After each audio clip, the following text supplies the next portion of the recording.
So yeah, today I'm going to take you through all the seeds that I'm planting in February.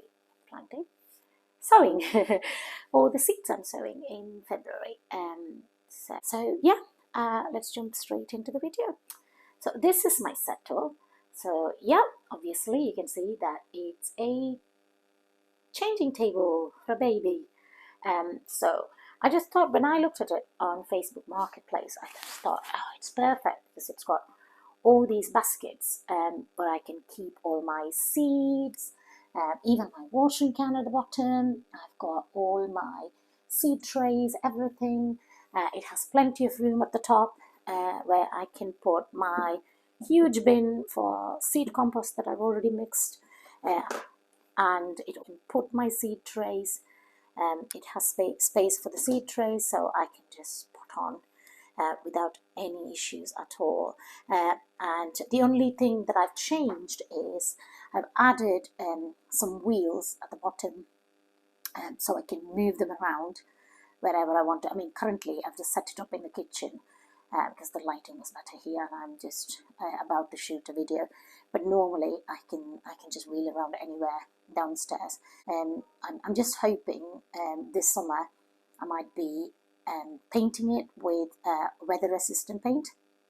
So if needs be, if it's left outside, it should be absolutely fine. It was really cheap. It was about, I think it was about £30, I can't remember, and it was delivered to me as well.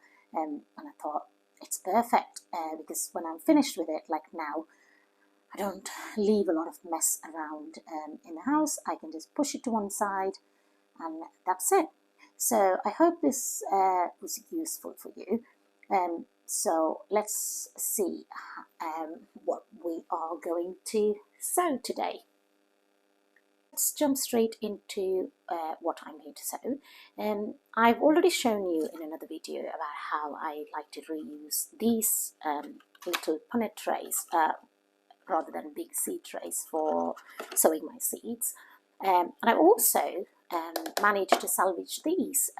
These were being thrown out, and I was very lucky enough to get hold of them, and I've got quite a few of these, and they're really handy.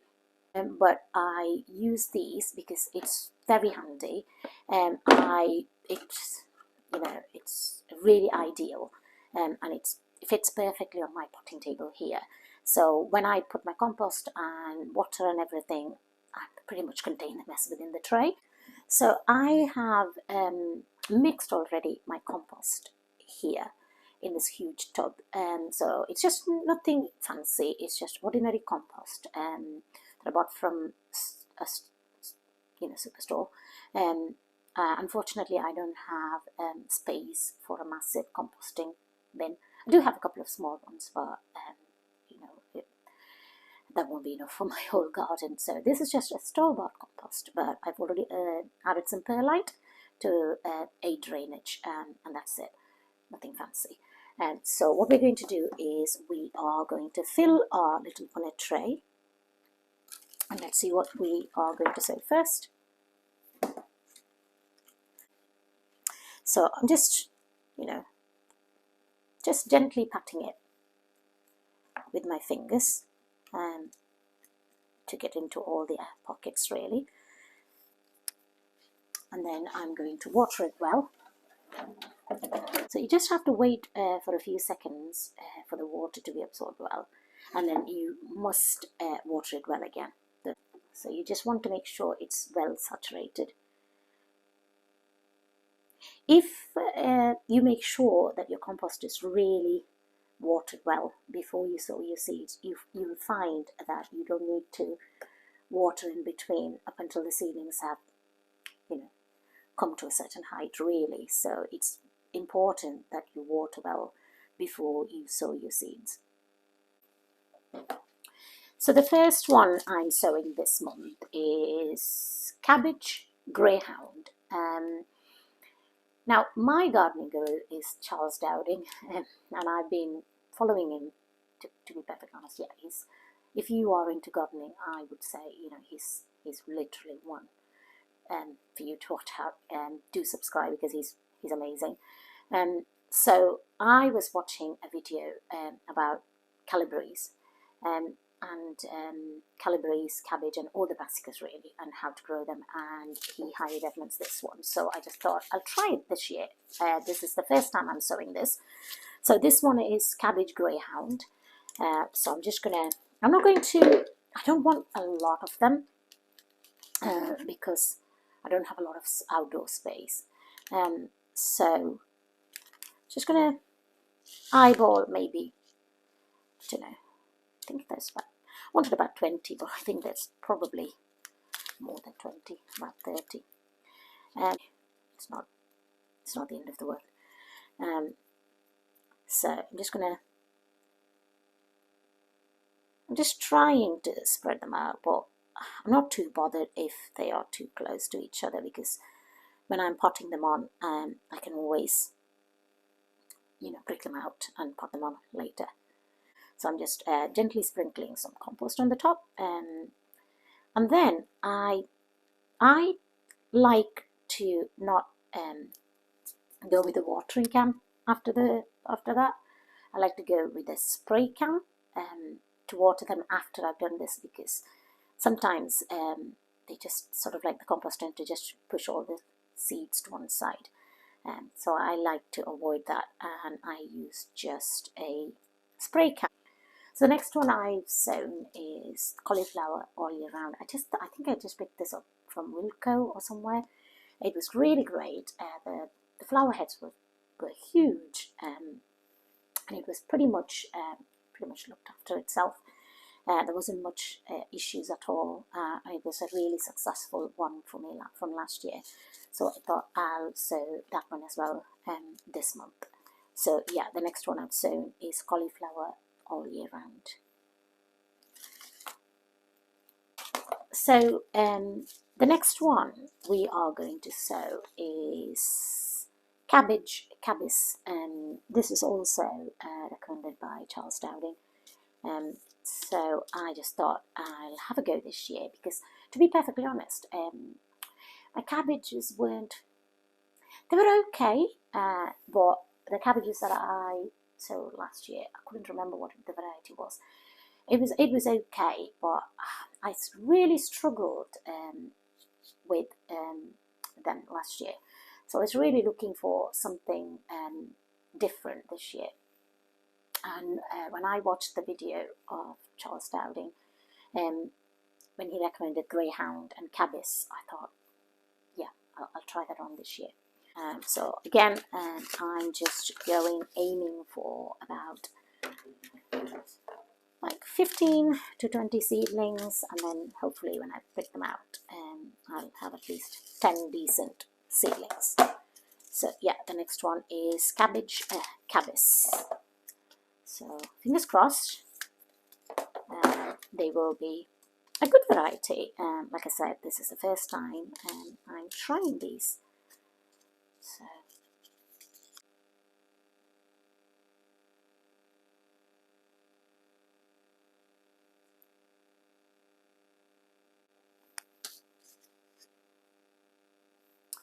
the next one we are going to sow is the Calabrese Parthenon. Hopefully I'm saying that right. Probably not. Yeah, so this is also another hybrid one, which was recommended in one of the videos by Charles Dowding. So I didn't grow any Calabrese last year, but I really want to give it a go this year. So I just thought I'll try one variety this year, and this is something that was recommended, so I just thought I'll give it a go. So I think with brassicas you are okay to start them even as early as, I would say, the first week of February, because they'll be fine outside in this weather. Worst case scenario, if you cover them with a bit of fleece, they will be tough and it'll still survive.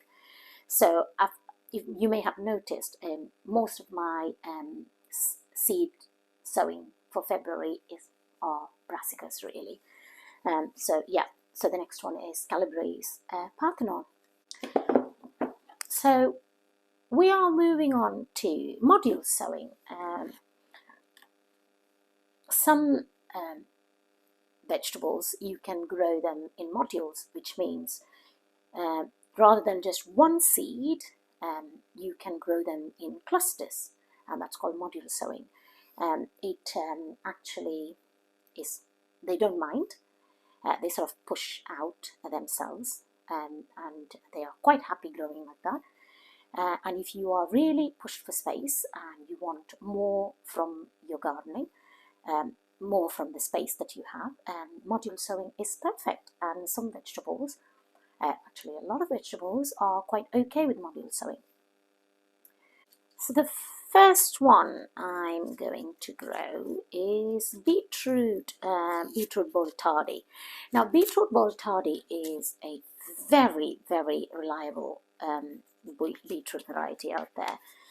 Honestly, it needs no work whatsoever. It's quite happy growing in most of the soil. And I find they are very productive crop. So yeah, Beetroot Boltardy is the next one that I'm going to sow. I'm aiming for just about 4 to 5 in each module. So the next one we're going to sow is a radish. That's another one that's quite happy in module sowing.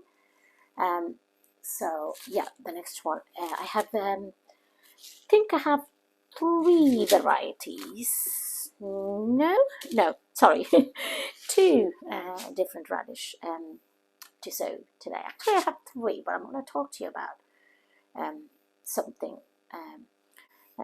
So this one, radish bright lights. Yep, bright lights. Got this from Wilco, I think. And they were okay. Well, there wasn't anything to rave about. They were okay.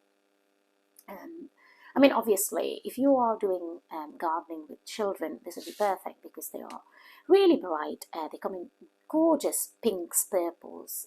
So when you pull them out, it's really exciting. You don't know what color you're going to get.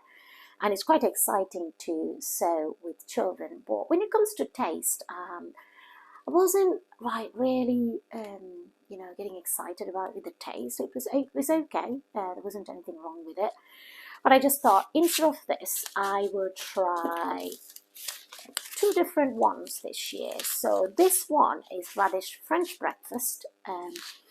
So this one is actually, these varieties that I've got here, they are actually quite okay for late sowing as well. Like I said, apparently they're quite hardy. So you can grow them on, later on for like late summer sowing. So you can harvest them quite early, late autumn, early winter. So yeah, so we're going to sow Radish French breakfast and Radish Munchner Bier. If any French people are watching, please, I think it's French. I could even be wrong about that. But anyway, so these are the 2 varieties I'm going to try this year. So yeah, I do have another radish variety, so the mooly ones, like the Indian ones that's long. I do have them, but I'm not going to plant them till next few weeks because from my understanding, I think these ones are more hardier for our winter weather in UK than mooly. So yeah, I'm going to start these off first. So I have some radish, and then I might sow my mooly later on for my later harvest. So the next seeds we are going to sow are onions. Yep. So I have 3 different onions I'm going to sow. So you can grow onions from seeds or sets. So I've got 3 varieties. I've got 1 shallot. So this one is Shallot Matador. I think we do love shallots, so I thought I'll give that a go. Again, onions are something that you can module sow. So the next variety that I have is, I think it's, let me see, Isobel Rose. So these are like pink onions, so they're like the pink variety. So onion Isobel roast, and the last one is a big onion, but this one is a red variety. I think this one is Red Baron. So yeah, so I'm gonna, the three different onion seeds that I'm sowing are shallot, onion Red Baron, and onion Isobel rose. Yeah, with onions, if you want to grow them for like spring onions, then I think you can sow up to 10 to 12 seeds in one module. That'll be absolutely fine. If you are growing them for bulbs, then obviously you have to reduce them to 4 or 5 from what I've read and researched. So yeah, so because we are going to use them for bulbs, we are going to be sowing them 4 to 5 in each module. So yeah, everything is planted now. I am going to move them to a sunny windowsill. We're quite lucky. We have a south-facing window, so I'm going to move them all there. It will take about 3 to 4 weeks before termination and pricking takes place. So yeah, I will update you on how they're getting on before I pot them on. So thank you so much for watching.